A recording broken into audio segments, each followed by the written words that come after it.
Daring in the Desert, Chapter 6. Over the years, Mrs. Trotter's health had not been good. Although she was not an old woman, she had little strength and energy. The doctors decided that she had a heart condition, and because of that, she had to take things easily. Fortunately, there was a cook and housemaids to look after her home, but sadly, she died in 1878. Lilias missed her mother very much indeed. They had been very good friends. She missed her especially after a discussion with John Ruskin that made her think very, very hard. "You're going to have to make up your mind," he told her when she was visiting his home in the Lake District. Mr. Ruskin and Lilias were sitting in his garden, and what a garden it was! It had been cut out of a very steep hillside, and the path up to the top was a real climb. Sitting on a seat near the top of the garden, the pair of them looked over the lawn in front of the house and down the rugged hillside garden to Coniston Water, one of the deepest lakes in England. On the other side of the lake lay the village of Coniston, with its white houses glistening in the sunshine. The Old Man of Coniston, a mountain, rose high behind the village, towering over all the other fells in the range. "You could become the greatest living painter," Ruskin said, to Lilias's absolute amazement. "Your paintings would be treasured forever." Lilias held her breath because she didn't know what to say. She was only 26 years old, and she had just lost her mother. Now the man she respected as her teacher and friend was saying wonderful but truly impossible things. "But," went on Mr. Ruskin, "you will have to decide between all the other things you're doing and your art. You can't run your missions and spend your days helping people and study art as well. You really have to study art in order to become a great painter, and I know that's inside of you." Lilias felt a shiver down her back despite the heat of the day. When she discussed this with her friend back in London, she said, "I need prayer to see God's way more clearly." The problem was that Lilias knew that it was God who had given her the gift of art. But she knew in her heart that God had also given her the gifts of loving and serving the women she helped in London.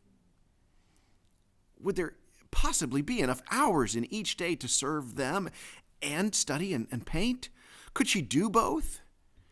In her diary, Lilias wrote, "I know God will make it all clear. He will not let me go wrong." It took time, and prayer, and patience, and John Ruskin had to be patient too. The young woman who wouldn't rush into drawing a sketch without really looking at her subject would not rush into making a decision that could affect her whole life. In May 1879, at Mr. Ruskin's lovely home, Lilias knew what she had to do. "I see it clear as daylight now. I cannot give myself to painting in the way he means, and continue to seek first the kingdom of God and his righteousness." John Ruskin was seriously disappointed and tried to persuade his friend to change her mind. He even wrote telling Lilias that he had a plan to open an art school for girls in London with her as the principal. But that was not to be.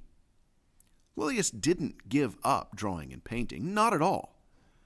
But it wasn't the most important thing in her life, not then, and not from that day on. Back in London, Lilias and her friends continued their work serving the women who worked in the city, both those who lived in the Welbeck Street Institute and those who came from the high-class shops and businesses to their drawing room meetings. But there was another group of young women that Lilias was concerned about. These were poor women who walked the streets of London, earning money any way they could, sometimes by doing truly awful things. Many of them gathered in the area around Victoria Station, which was not a safe place to be. Someone like Lilias would never have dreamed of going to that part of the city, Certainly not alone and in the dark. But Lilius was different. She was right there with the poor women who needed her help. When she met the women, she took them to a hostel where they could have a good night's sleep. The next morning, they were told about good ways of earning money and how they could get out of the messes they were in.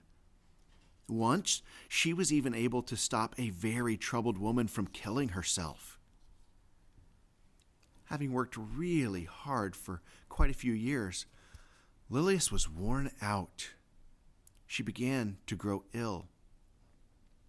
Because it was so long ago, we don't know exactly what was wrong with her. But from then on, her heart was weaker than normal.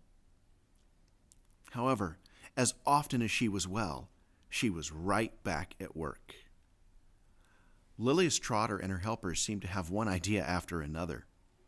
When they realized that there was nowhere cheap for women to eat, they opened a dining room at Welbeck Street, just for women. The hot meals that were served there cost them very little. Sometimes Lilius gathered in the money. "It's fun sitting at the desk," she wrote in her diary, "seeing pennies turn into shillings, shillings into sovereigns on the busy days of the week." Shillings and sovereigns don't exist now, but they were the coins used in London in that day. At the same time as the work in London continued to grow, there was often missionary news from overseas.